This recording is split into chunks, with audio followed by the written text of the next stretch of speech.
Welcome to this concept explainer brought to you by CBSE Score Lab of profsam.com, that is profsam.com.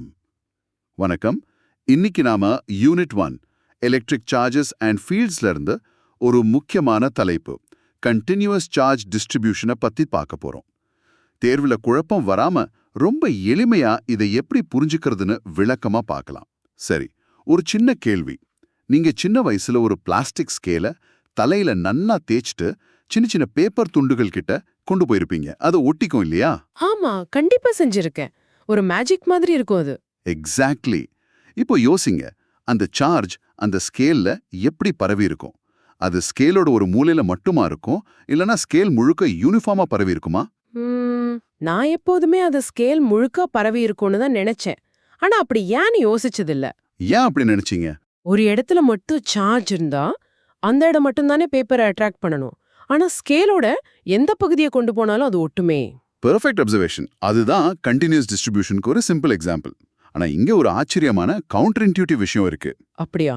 என்னது? ஒருவேளை முடிவே இல்லாத ஒரு பெரிய சார்ஜ்டு ஷீட்டை அண்ட் இன்ஃபினிட் சார்ஜ் ஷீட்டை எடுத்துக்கிட்டா, இன்ஃபினிட் ஷீட், ஓகே, அது உருவாக்குற எலக்ட்ரிக் ஃபீல்டு அந்த ஷீட்டுக்கு நீங்க ரொம்ப பக்கத்துல நின்னா எவ்வளவு ஸ்ட்ராங்கா இருக்கோ அதே அளவு ஸ்ட்ரெங்க்ல தான் நீங்க ரொம்ப தூரம் தள்ளி போனாலும் இருக்கும். என்ன சொல்றீங்க? ஆமா, டிஸ்டன்ஸ் அதிகமானாலும் ஃபீல்டோட வலிமை குறையாது. இது எப்படி சாத்தியம்? அது எப்படி முடியும்? நாம படிச்ச கூலம்ஸ் லா படி ஃபீல்ட் ஸ்ட்ரெங்த் டிஸ்டன்ஸோட ஸ்கொயருக்கு இன்வெர்ஸ்லி ப்ரொபோர்ஷனல் ஆச்சே, 1/r². இங்க மட்டும் ஏன் அது வேலை செய்யல? Great question. அதுக்கு தான் இந்த கான்செப்டை நாம ஆழமா புரிஞ்சுக்கணும். இது வரைக்கும் நாம புள்ளி மின்னூட்டங்கள், அதாவது பாயிண்ட் சார்ஜஸை பத்தி படிச்சோம். ஆமா. ஒரு சின்ன புள்ளி மாதிரி இருக்கிற சார்ஜ். ஆமா. ஆனா நிஜத்துல ஒரு ஸ்கேல், ஒரு மெட்டல் ஸ்பியர் இல்ல ஒரு வயர் மாதிரி ஒரு பொருள் மேல சார்ஜ் இருக்கும்போது அது லட்சக்கணக்கான சின்ன சின்ன புள்ளிகளா இல்லாம ஒரு தொடர்ச்சியான பரவலா, ஒரு கண்டினியூஸ் டிஸ்ட்ரிபியூஷனா இருக்கும். ஓ, இத கணக்கிட நாம டிஸ்கிரீட் சார்ஜஸை 1, 2ன்னு கூட்டுறதுக்கு பதிலா கால்குலஸை பயன்படுத்தி இன்டகிரேட் பண்ணுவோம். இத புரிஞ்சுக்க ஒரு எளிய அனாலஜி இருக்கு. இப்படி வச்சுக்கோங்களேன், உங்க கையில ஒரு 10 மணல் துகள் இருக்குன்னா அதை உங்களால தனித்தனியா எண்ண முடியும். 1, 2, 3ன்னு. இதுதான் டிஸ்கிரீட் சார்ஜஸ் மாதிரி கவுண்டபிள். ஆனா ஒரு கடற்கரையில இருக்கிற மொத்த மணலோட எடையை கண்டுபிடிக்கணும்னா என்ன பண்ணுவீங்க? ஒவ்வொரு துகளா எண்ணிட்டு இருக்க மாட்டோம், அது முடியாது. ஆமா, அதுக்கு பதிலா மணலோட அடர்த்திய, டென்சிட்டியை எடுத்துக்கிட்டு கடற்கரையோட மொத்த பரப்பளவையும் ஏரியாவையும் வச்சு ஒரு கால்குலேஷன் பண்ணுவோம் இல்லையா?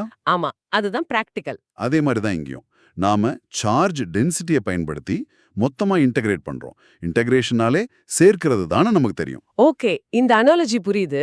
ஆனா எனக்கு ஒரு சின்ன கன்ஃபியூஷன். நாம சார்ஜ் கண்டினியூஸா இருக்குன்னு சொல்றோம், ஆனா உண்மையில சார்ஜஸ் குவான்டைஸ்ட் இல்லையா? ஆமா, கரெக்ட்.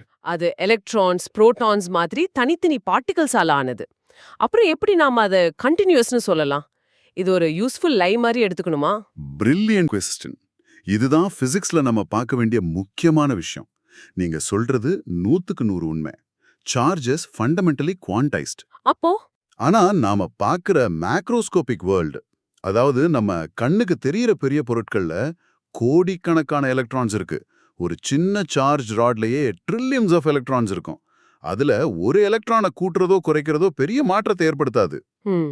இது எது மாதிரினா, நீங்க ஒரு கிளாஸ் தண்ணி குடிக்கும்போது அதுல இருக்கிற H2O மாலிக்யூல்ஸை தனித்தனியா உணர்றீங்களா? இல்ல, அத ஒரு கண்டினியூஸ் லிக்விடா தான் பாக்குறோம். அதேதான். மேக்ரோஸ்கோபிக் லெவல்ல அந்த சார்ஜஸ் எல்லாம் ஒன்னோட ஒன்னு ரொம்ப நெருக்கமா இருக்கிறதால நாம அது ஒரு கண்டினியூஸ் டிஸ்ட்ரிபியூஷனா எடுத்துக்கலாம். இந்த அப்ராக்சிமேஷன் கணக்கீடுகளை ரொம்ப எளிமையாக்கிடும். அந்த ரிசல்ட் இஸ் எக்ஸ்ட்ரீம்லி ஆக்யூரேட். ஓ, சரி சரி. சோ நாம பாயிண்ட் சார்ஜ் கான்செப்டை மறக்கல. உண்மையில நாம அந்த பெரிய பொருளையே கோடிக்கணக்கான சின்ன சின்ன பாயிண்ட் சார்ஜஸா, இன்ஃபினிட்டிசிமல் சார்ஜ் எலிமெண்ட்ஸா பிரிச்சு அது எல்லாத்தோட விளைவையும் ஒண்ணா சேர்க்கிறோம். எக்ஸாக்ட்லி. அந்த ஒன்னா சேர்க்கிற வேலை தான் integration. So the foundation is still Coulomb's law for a point charge. இதை மனசுல ஒரு படமா பார்க்க முயற்சி பண்ணுங்க. Imagine a big glass sphere, ஒரு பெரிய கண்ணாடி கோளம். ஓகே. அது முழுக்க நீல நிறத்துல ஒளி வீசுது. அந்த ஒளி தான் சார்ஜ்னு கற்பனை பண்ணிக்கோங்க. இப்போ அந்த கோளத்தை கோடிக்கணக்கான சின்ன சின்ன கியூபுகளை வெட்டுறோம், ஒரு மிட்டாய் மாதிரி. ஒவ்வொரு சின்ன கியூப்லயும் கொஞ்சம் நீல ஒளி, அதாவது சார்ஜ் இருக்கும். இந்த ஒவ்வொரு குட்டி கியூபும் ஒரு பாயிண்ட் சார்ஜ் மாதிரி. சரி. நாம ஒரு குறிப்பிட்ட புள்ளியில ஒவ்வொரு குட்டி கியூபோட எலக்ட்ரிக் ஃபீல்டையும் கண்டுபிடிச்சு அது எல்லாத்தையும் வெக்டரா ஒன்னா சேர்த்தா, அதாவது இன்டகிரேட் பண்ணா அந்த முழு கோளத்தோட எலக்ட்ரிக் ஃபீல்டு கிடைச்சிரும். வாவ்! இப்போ கிறிஸ்டல் கிளியரா புரியுது. So integration is just a powerful way of adding up the effects of infinite tiny point charges. Precisely. சரி, இப்போ NCERT புத்தகத்துல இதை எப்படி வரையறுக்கறாங்கன்னு பாப்போம். Okay. For a continuous charge distribution, we define charge densities. Linear charge density is lambda, defined as charge per unit length dq dl. Its unit is cm. Surface charge density is sigma, defined as charge per unit area dq dA. Its unit is cm square. Volume charge density is rho, defined as charge per unit volume dq dV. Its unit is cm cube. இதுல lambda, sigma, ரோன்னு 3 ஆலாத density இருக்கு. இது மூணும் எப்போ எப்படி use பண்ணணும்? இத சார்ஜோட கிரவுடட்னஸ ஷேப்புக்கு தகுந்த மாதிரி அளக்கிறதுக்கான வழிகளா? Exactly. You got the core idea. Charge crowdedness-அ ஷேப்புக்கு தகுந்த மாதிரி சொல்றதுதான். இது ரொம்ப சுலபம். சொல்லுங்க. ஒன்னு, ஒரு மெல்லிய கம்பி மாதிரி ஒரு நேர்கோட்ல, அதாவது ஒன் டைமென்ஷன்ல சார்ஜ் பரவி இருந்தா நாம லீனியர் சார்ஜ் டென்சிட்டி லாம்டாவை யூஸ் பண்ணுவோம். லாம்டா. ஆமா, அதாவது ஒரு மீட்டர் நீளத்துல எவ்வளவு சார்ஜ் இருக்குன்னு சொல்றது. ஃபார் எக்ஸாம்பிள், ஒரு 10 மீட்டர் ஒயர்ல 20 கூலம்ஸ் ஆஃப் சார்ஜ் இருந்தா lambda equal to 20c divided by 10 metre equal to 2cm. Okay, இது நீளத்துக்கு.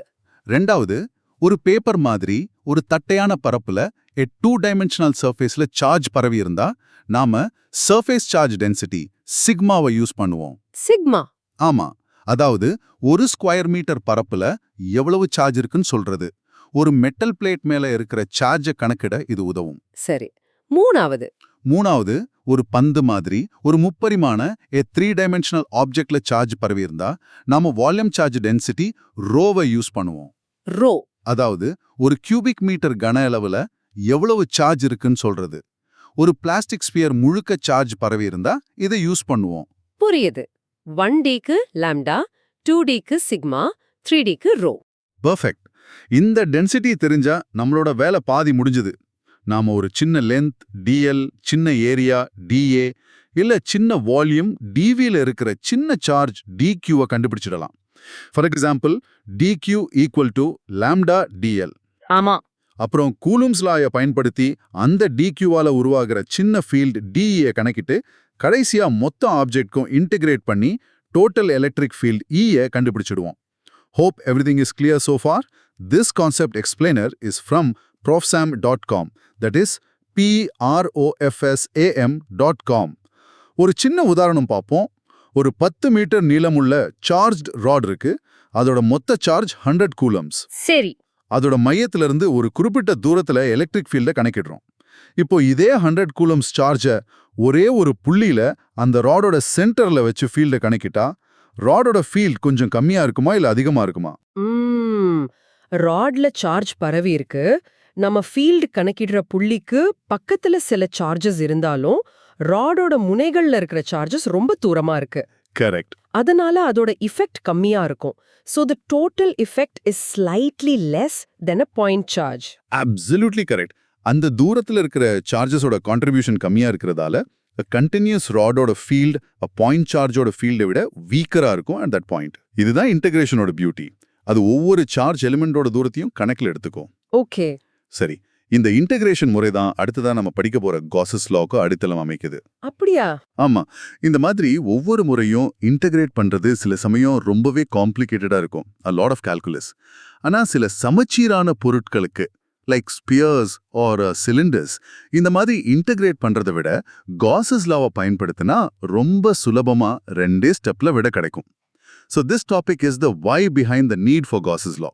இப்போ தேர்வுல நாம கவனிக்காம விடுற சில தவறுகளை சைலண்ட் கில்லர்ஸா பார்க்கலாம்.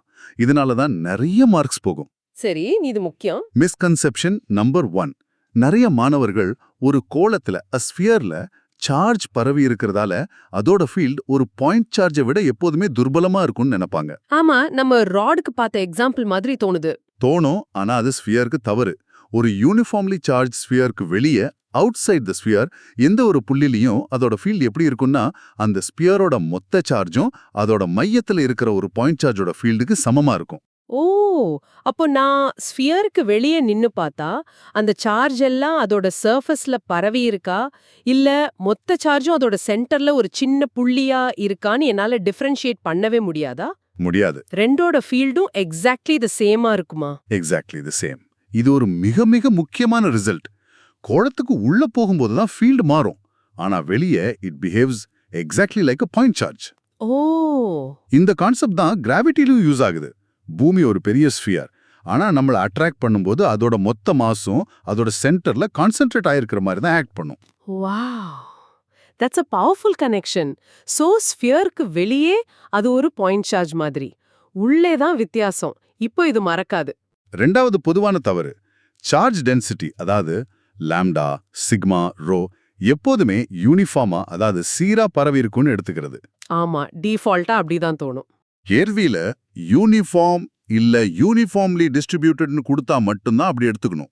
இல்லைன்னா ஒரு கண்டக்டரோட கூர்மையான முனைகள்ல சார்ஜ் டென்சிட்டி ரொம்ப அதிகமா இருக்கும். கூர்மையான முனைகள்லையா? ஏன்? இதுக்கு கொரோனா டிஸ்சார்ஜ்னு ஒரு எஃபெக்ட் இருக்கு. லைட்னிங் ராட்ஸ் இந்த பிரின்சிபல்ல தான் வேலை செய்யுது. அதோட கூர்மையான முனையில சார்ஜ் அக்யூமுலேட் ஆக்கி லைட்னிங்கை சேஃப்லி கிரவுண்டுக்கு கொண்டு போயிடும். சரி, இது ரொம்ப முக்கியமான பாயிண்ட். இனிமே யூனிஃபார்ம் வார்த்தை இருக்கான்னு சரியா கவனிப்பேன்.